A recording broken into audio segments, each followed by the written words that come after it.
Hi everyone, कैसे हो आप सब। Welcome to another video. मैं हूं तान्या फ्रॉम ई विद्यार्थी और आज हम लोग पढ़ने वाले हैं क्लास 8 हिंदी मल्हार बुक का चैप्टर नंबर 3 जिसका नाम है एक आशीर्वाद। और ये जो लिखा गया है दुष्यंत कुमार जी के द्वारा। और अगर आपको इस चैप्टर या किसी भी चैप्टर से रिलेटेड कोई भी प्रॉब्लम हो, ये सारी चीज़ें जो आप पीछे देख रहे हैं आप ये सब डाउनलोड कर सकते हैं हमारी वेबसाइट से, जिसका लिंक आपको डिस्क्रिप्शन बॉक्स में मिल जाएगा। तो चलिए वीडियो को शुरू करते हैं। नमस्ते प्यारे बच्चों, आज हम लोग अपनी किताब का जो तीसरा अध्याय है ना, एक आशीर्वाद, उसके लेखक के बारे में जानेंगे। मतलब हम ये पता करेंगे कि इतनी प्यारी सी कविता आखिर लिखी किसने है। बड़ा मजा आने वाला है। तो फिर देर किस बात की, चलिए फटाफट मिलते हैं इस कविता के लेखक से, और उनका नाम है दुष्यंत कुमार। तो सबसे पहले ना हम लेखक का एक छोटा सा इंट्रोडक्शन लेते हैं, मतलब जानते हैं कि वो कौन थे और कहाँ के रहने वाले थे। तो ये लाइन कहती है, दुष्यंत कुमार हिंदी के लोकप्रिय रचनाकारों में से एक है। इसका सीधा सा मतलब है कि वो हिंदी के बहुत ही फेमस राइटर्स में से एक थे। लोकप्रिय मतलब जिन्हें लोग बहुत प्यार करते हैं। पता है, उनकी लिखी हुई बातें इतनी अच्छी होती थी कि वो सीधे लोगों के दिलों में घर कर जाती थी। वो जो भी लिखते थे ना, सब लोग उसे खूब पसंद करते थे, सबके चहेते थे वो। अगली बात है, इनका जन्म बिजनौर उत्तर प्रदेश में हुआ था, यानी वो उत्तर प्रदेश के बिजनौर में पैदा हुए थे। अरे वाह, ये तो हमारे कितने पास की जगह है। जब पता चलता है ना कि कोई लेखक हमारे इतने करीब का है, तो ऐसा लगता है जैसे वो अपने ही कोई हैं, और फिर उनकी लिखी बातें और भी ज्यादा दिल को छूती हैं। सही कहा। अच्छा, अब हम जानेंगे कि उन्हें भाषा का जादूगर क्यों कहते थे। सोचो, जादूगर मतलब वो शब्दों से कुछ ऐसा जादू करते थे जो किसी और से नहीं होता था। चलो देखते हैं क्या था वो जादू। देखिए क्या लिखा है। बहुत कम समय में ही इन्होंने हिंदी साहित्य को विविधतापूर्ण रचनाओं एवं जीवंत भाषा से समृद्ध किया। बाप रे, भारी शब्द लग रहे हैं ना। चलो आसान बनाते हैं। इसका मतलब है कि उन्होंने बहुत थोड़े से टाइम में ही हिंदी के लिए ढेर सारी अलग अलग तरह की कविताएं और गजलें लिख दी।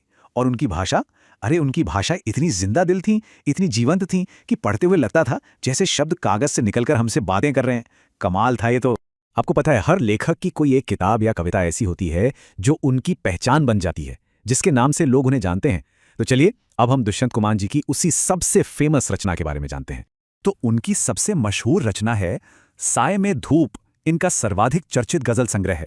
इसका मतलब है कि उनकी सबसे ज्यादा फेमस किताब का नाम साय में धूप है, और ये गजलों की एक किताब है। यही किताब उनकी पहचान बन गई। इसमें इतनी प्यारी प्यारी गजलें हैं ना कि आज भी बड़े बड़े लोग उन्हें मजे से गाते और गुनगुनाते हैं।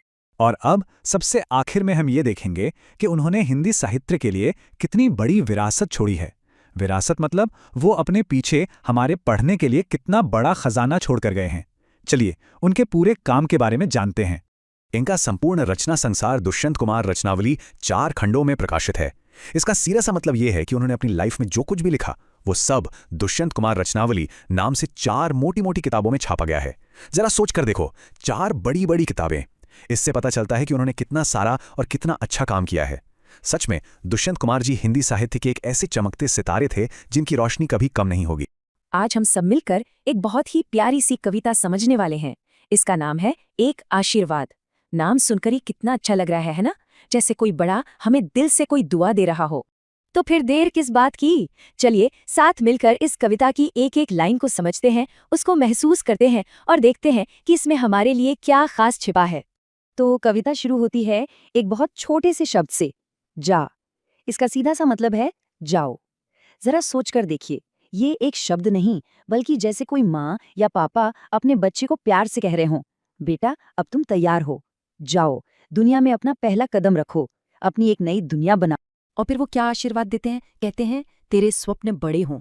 इसका मतलब है कि तुम्हारे जो सपने हैं ना, वो बहुत ऊंचे होने चाहिए, बहुत बड़े। ये दिल से दी हुई एक ऐसी दुआ है कि हम कभी भी छोटा ना सोचें, हमेशा बड़ी चीजों के बारे में सोचें, ऊंचे ऊंचे लक्ष्य बनाएं और उन्हें पाने की हिम्मत भी रखें, जैसे आसमान के तारों को छूने का सपना देखना। अगली लाइन है भावना की गोद से उतर कर। इसका क्या मतलब हुआ? इसका मतलब है कि सिर्फ अपनी भावनाओं, अपने ख्यालों की दुनिया से बाहर निकलकर। ये एक दुआ है कि हम बस सोचते ही ना रह जाएं, बल्कि जो हमारे कंफर्ट जोन है ना, जो हमारी आरामदायक जगह है, उससे बाहर निकले और असली दुनिया का सामना करें। और ठीक इसी बात से जुड़ी हुई है अगली लाइन, जल्द पृथ्वी पर चलना सीखें। यानी जल्दी से इस असल दुनिया में रहना सीखो, काम करना सीखो। ये दुआ है कि हम, आप जानते हैं, प्रैक्टिकल बने, हवा में उड़ने की जगह जमीन पर मजबूती से अपने पैर जमाना सीखें, अपनी जिम्मेदारियों को समझें। अब देखिए कितनी सुंदर बात कही है, चांद तारों सी अप्राप्य सच्चाइयों के लिए। अप्राप्य मतलब जो आसानी से ना मिले। तो इसका मतलब हुआ उन सच के लिए जो चांद तारों की तरह दूर हैं, जिन्हें पाना बहुत मुश्किल है। ये एक आशीर्वाद है कि हम बड़े बड़े सपने देखें, जो चीजें नामुमकिन लगती हैं ना, उन्हें पाने की इच्छा रखें और उनके लिए कोशिश भी करें। अगली लाइन थोड़ी मजेदार है, रूठना मचलना सीखें। अरे इसका ये मतलब बिल्कुल नहीं है कि हम बुरा बर्ताव करें या जिद करें, नहीं। इसका मतलब है कि जो चीज हमें सही लगती है, जो सपना हमें अपना लगता है, उसे पाने के लिए एक जुनून होना चाहिए। कभी कभी अपनी सही बात के लिए अड़ जाना, मचल जाना, ये भी बहुत जरूरी होता है। और अब कुछ बहुत ही प्यारी, दिल को छू लेने वाली दुआएं हैं। हंसें, मुस्कुराएं, गाएं। इसका मतलब तो एकदम साफ है ना, कि हमारी जिंदगी हमेशा हंसी खुशी से भरी रहे, हमारे होठों पर मुस्कान हो और दिल में गीत। ये आशीर्वाद है कि हमारा हर एक पल, हर एक लम्हा बस खुशियों और आनंद से भर जाए। आगे वो कहते हैं, हर दिए की रोशनी देखकर ललचाएं।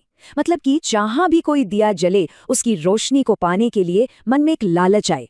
अब इसका गहरा मतलब ये है कि हमें जहां भी ज्ञान मिले, जहां भी कोई अच्छी चीज या सुंदरता दिखे, उसे पाने की, उसे सीखने की उत्सुकता हमारे मन में हमेशा रहनी चाहिए। एक ऐसी भूख जो कभी खत्म ना हो। इसके बाद एक बहुत ही गहरी बात कही गई है, उंगली जलाएं।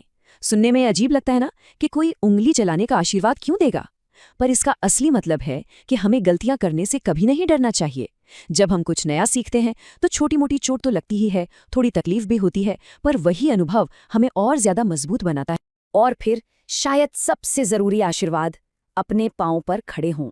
इसका मतलब है आत्मनिर्भर बनना, सेल्फ डिपेंडेंट बनना, किसी के सहारे की जरूरत ना पड़ना। ये तो हर माँ बाप का सबसे बड़ा सपना होता है कि उनके बच्चे अपने पैरों पर खड़े हों, अपनी जिम्मेदारियां खुद उठाएं और सम्मान से अपनी जिंदगी जिएं। और देखिए, कविता वापस वहीं लौट आती है जहां से शुरू हुई थी, जा। ये फिर से वही प्यार भरा इनकरेजमेंट है, एक प्यार भरा धक्का है। जैसे वो कह रहे हों, जाओ, अब ये सारे आशीर्वाद तुम्हारे साथ हैं, जाओ और अपनी जिंदगी को खुलकर जियो, आगे बढ़ो। और कविता का अंत होता है उसी सबसे जरूरी बात से, तेरे स्वप्न बड़े हों। क्योंकि देखिए, आत्मनिर्भर बनना, गलतियों से सीखना, खुश रहना, ये सब हम क्यों करते हैं? ताकि हम बड़े सपने देखने की हिम्मत कभी ना छोड़ें। तो ये जो आशीर्वाद है ना, इसे हमेशा अपने दिल में याद रखिएगा। सो आई होप आपको अच्छे से सब समझ आ गया हो, और अगर आ गया हो तो do like, share and subscribe. अच्छे से पढ़ते रहें और सबके साथ, अपने सारे दोस्तों के साथ ये वीडियोस भी शेयर करें ताकि वो भी आगे अच्छे से पढ़ें। See you in another one, bye.